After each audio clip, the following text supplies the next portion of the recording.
It's easy for me to say the American dream is alive because I'm a white guy. Yeah, my parents were immigrants who came to America dead broke and didn't even speak English, but they worked hard and made it. But again, they were white. It's much easier for white people, I'm told.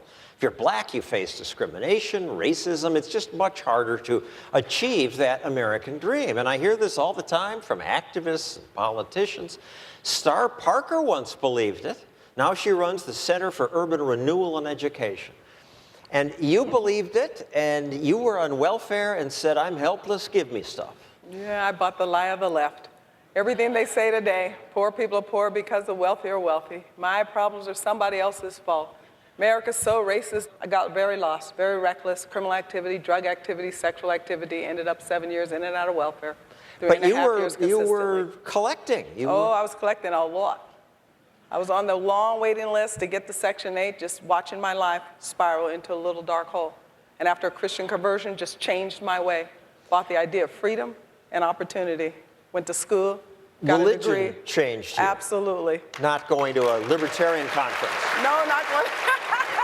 But I have to tell you, I did find out how libertarian I was when I started a business. Now, Christianity changed my worldview, my moral perspective on life. But once I went into business and I started finding out just how heavy the hand of government was against business owners, I began to trend very, very right. And obviously government makes it harder. We'll get to that. But is it tougher because you're black? You know, it's interesting, this narrative of the left. You know, before you answer that, let me ask the audience here. Is it tougher for someone to achieve the American dream if they're not white? How many say, yes, it's harder? How many of you say it's not harder?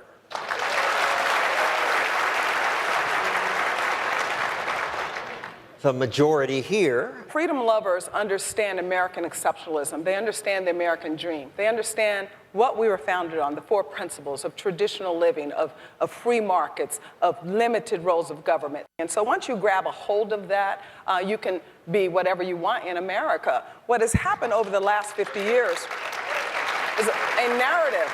A narrative has seeped in that they are born poor, so they're going to die poor in America, and that poverty is somebody else's fault. So they keep this narrative of racism alive. They begin to build within themselves a discouragement, and they don't think then they can mainstream. You know, I spend a lot of time in the House and on our Facebook response. And Callahan writes, the American dream is alive and well if you happen to be born white, straight, and male with wealthy parents. We keep hearing this, and the reality is just not true.